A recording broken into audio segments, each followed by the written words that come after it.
एक थे राजा संतदेव। हाथी और घोड़े की रेस उसे बहुत पसंद थी। सब जानते हैं कि घोड़े और हाथी की दौड़ में घोड़ा ही जीतेगा। फिर भी राजा केवल अपने मनोरंजन के लिए यह प्रतियोगिता रखता। हाथी दौड़ते हुए जब अपने भारी भरकम शरीर को हिलाता, उसे बड़ा मजा आता। इसी राज्य में मेहरचंद नाम का एक आदमी रहता था।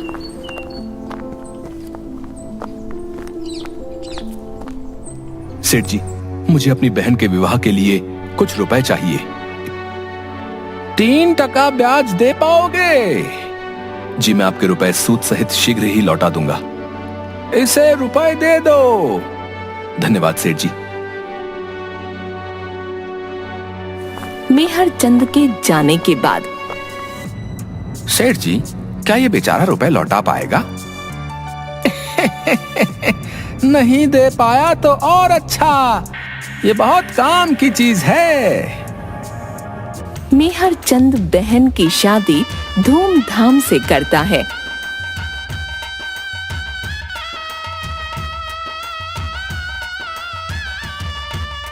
पर समय पर रुपये नहीं लौटा पाता। सेठ अपने आदमी को उसके पास भेजता है।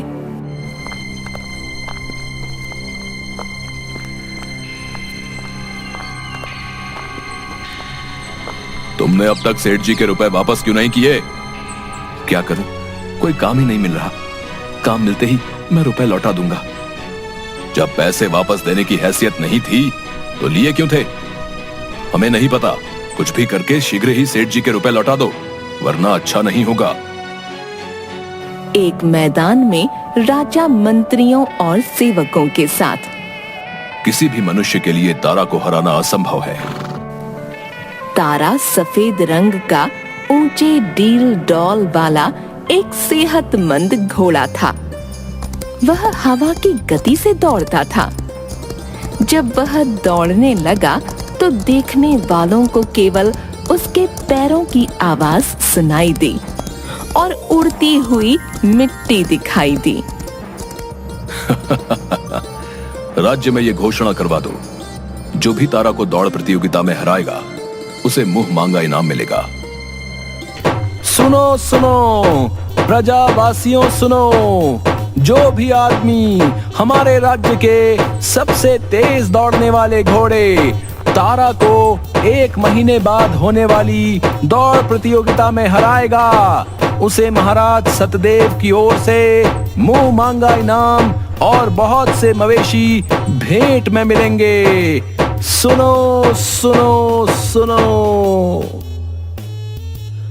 यदि मैं किसी तरह तारा को हरा दूं तो सारा कर्ज उतर सकता है, पर तारा को दौड़ में हराना बहुत कठिन है। चाहे कुछ भी हो, मैं दौड़ में भाग जरूर लूंगा।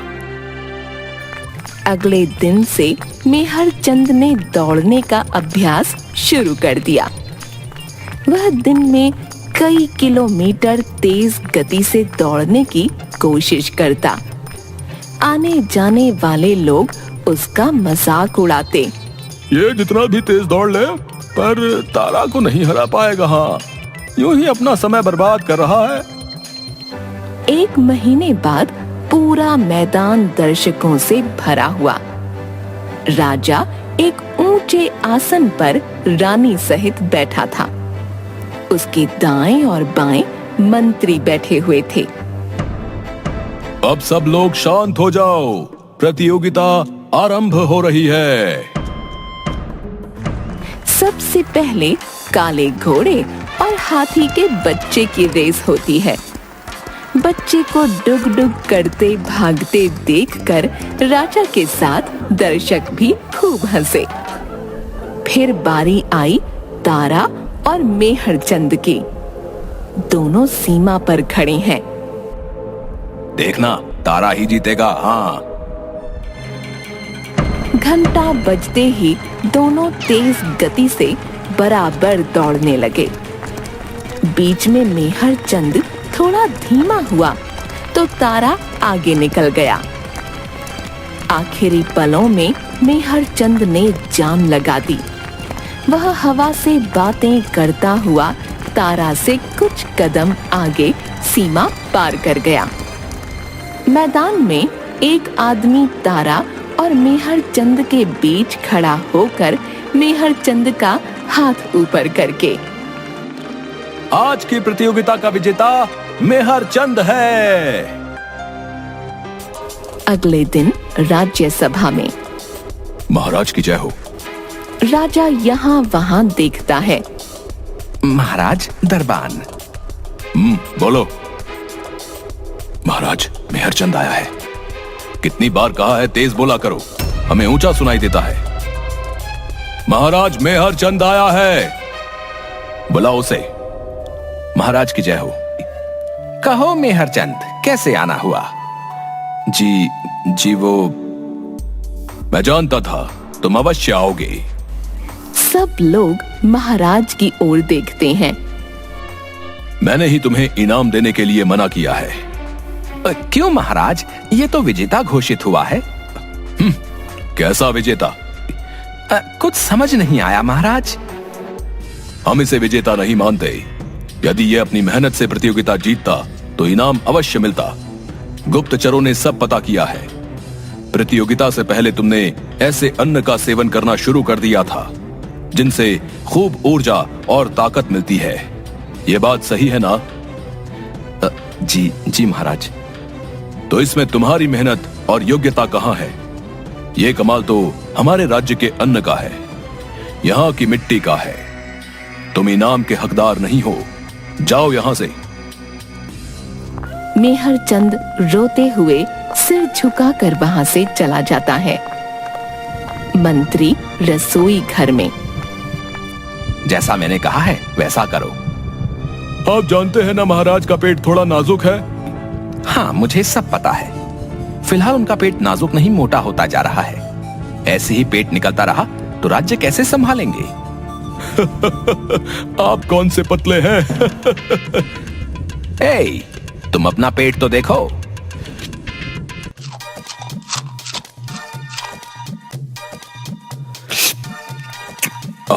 वाह, क्या स्वादिष्ट व्यंजन बने हैं।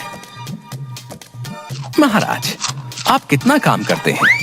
अभी आपको कई मुद्दे सुलझाने हैं। अच्छा, फिर थोड़ा और लेकर आओ। उसके बाद राज्यसभा में राजा बार बार कभी हिलता है तो कभी पेट पर हाथ रखता है। अगला मुद्दा है। लगता है कुछ ज्यादा ही खा लिया, पेट भारी हो रहा है। उसके बहुत रोकने पर भी पेट से पड़ की आवाज आती है।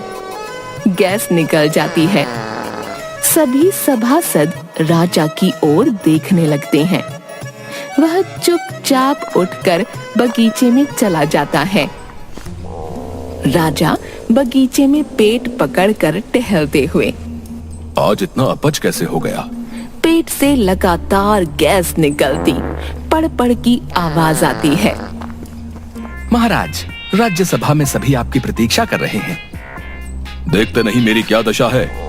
अब कोई सभा नहीं। वैद्य जी को शीघ्र बुलाओ।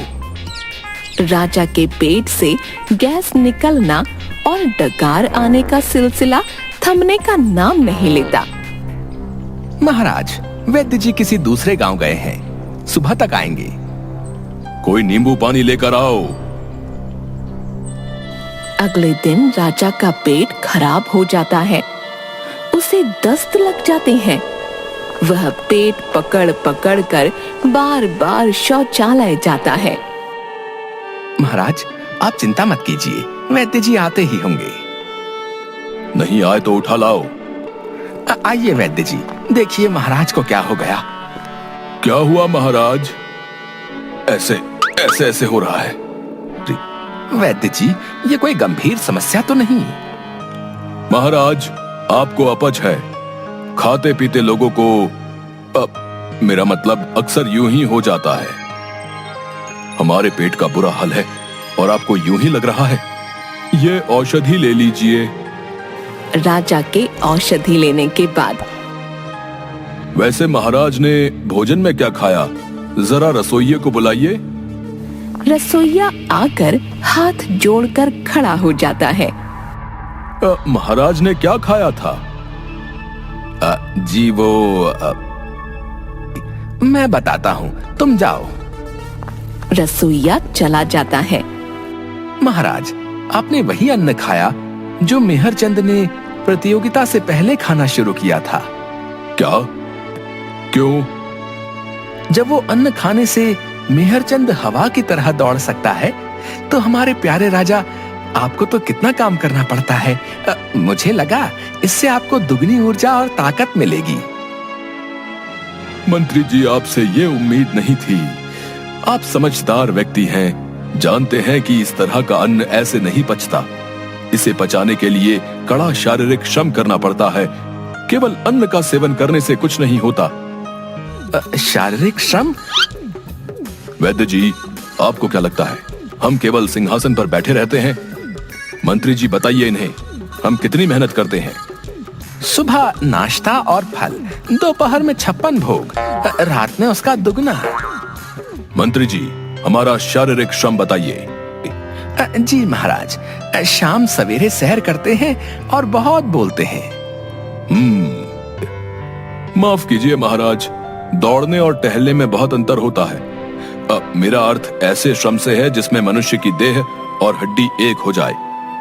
शरीर मेहनत करेगा तभी ऐसे अन्न से ऊर्जा और ताकत मिलेगी। यह सुनकर मंत्री के चेहरे पर मुस्कान आ जाती है। धन्यवाद वैद्य जी। ठीक है, हमें अपनी भूल का एहसास हो गया है। कल मेहरचंद को बुलवाओ। सभा में हम तुम्हारी मेहनत को पहचान गए हैं। तुम इनाम के असली हकदार हो। मेहरचंद का चेहरा खिल जाता है।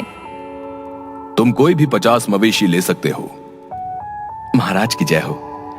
आज से तुम्हें सेना को दौड़ने का प्रशिक्षण देने के लिए नियुक्त किया जाता है। धन्यवाद महाराज, मैं मन लगाकर राज्य की सेवा करूंगा। राजा हाँ में सिर हिलाता है। अवश्य मेहरचंद, तुम इस राज्य का अन्न जो खाते हो। सभी लोग मंत्री की ओर देखने लगते हैं। इसके बाद सब सभा से जाने लगते हैं। राजा और मंत्री बात करते हुए। मंत्री जी, आप जानते हैं कि हमारा पेट नाजुक है, तो आपने अपनी बात समझाने का यह तरीका क्यों अपनाया? महाराज, कुछ बातें कान के रास्ते दिमाग में जाती हैं और तो कुछ पेट के रास्ते से। अच्छा, अगली बार अपनी बात समझाने का कोई सरल तरीका अपनाना, वरना ठीक नहीं होगा। जी महाराज।